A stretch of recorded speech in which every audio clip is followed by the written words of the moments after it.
Sensitive topic impacting the health and safety of our kids here in Central Florida.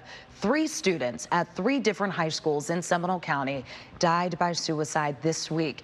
We first told you about this heavy news yesterday on West 2 News at 4, and we've been working around the clock to get you answers, share resources, and show our support to those grieving these losses.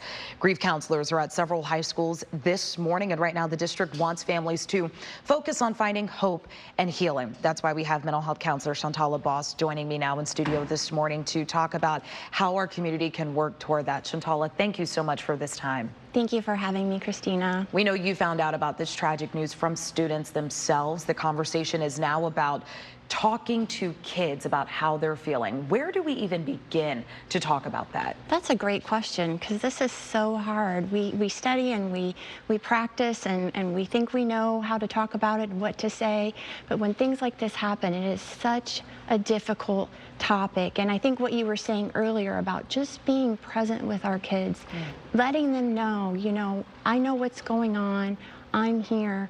But for concrete ideas, first of all, asking them what they know, kind of what the buzz is, you know, if they're not in one of the high schools, what they've heard, and then how they're feeling about it. A lot of kids right now are in total shock. Yeah. You know, the kids I talked to yesterday, it's just kind of a fact and it's kind of over there. It's very hard to connect the dots or even really believe it at this point.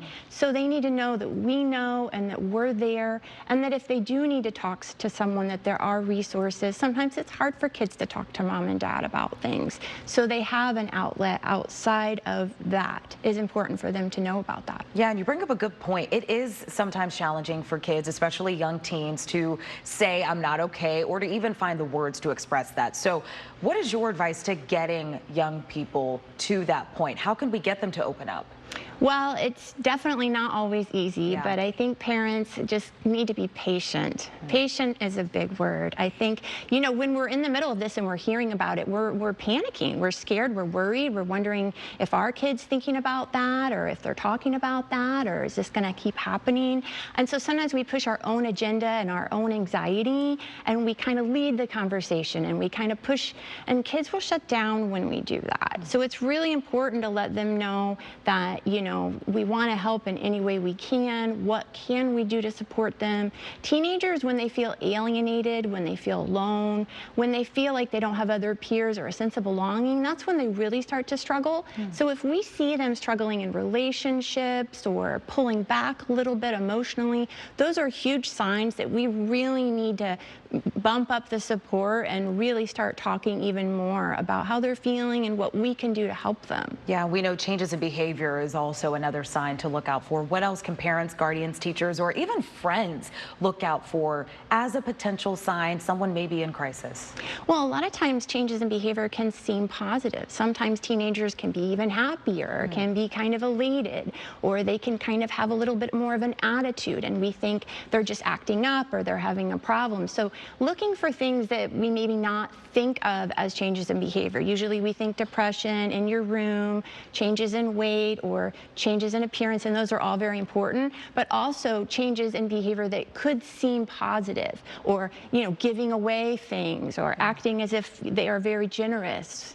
Things like that that we don't usually think about. Those are things to kind of research and look at a little bit further with our teens. Pay attention to everything. Lastly, I know you're planning an open house for teens from these 3 schools to have a safe space to sit, talk, maybe not talk, but just to be present with one another. Tell us a little bit about where that is and why you're doing it. So I have an office in Lake Mary. It's off of Lake Mary Boulevard, and we have several different rooms. And I've done girls groups, kids groups in the past. I used to work for Orange County Public Schools.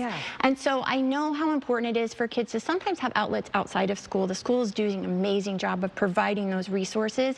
But like I said before, kids are kind of in shock. So giving it a little time and having a space outside of school where they can meet with their peers, talk with, I have a couple counselors helping me out, and parent consent is important, so they would need to contact me, the parent. They can call my phone number or text my number, which is 407-308 888-988-0122, or they can send me an email at sboss@shantalaboss.com, and I'll need that parent consent for them to come.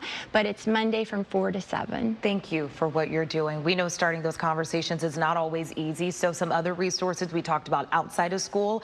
You can always call 988 for those of you who may be in crisis. That is the Suicide and Crisis Lifeline. It's available 24 hours a day. Call or text. There's also the Mental Health Association of Central Florida. They have a youth outlook clinic with peer advisors, licensed counselors for kids 6 to 17. Peer Support Space is another, led by peers, the Greater Orlando affiliate of the National Alliance on Mental Illness and the American Foundation for Suicide Prevention. There's so much help. We have a link to all of these resources at wesh.com. That's also where you can find information about your open house on Monday. Shantala, thank you for what you do. I just want to let people know that they aren't alone. And we look at people and we think they have it all together. But when I was younger, I struggled with all of these same things. So you're not alone. You're not crazy. Nothing's wrong with you. Life is hard. Yeah. And we're here to help in any way we can. Amazing message. And your life matters, our friends. Absolutely. Someone's always ready to listen. Shantala, thank you. Thank you. It is 9:43. We'll be right back.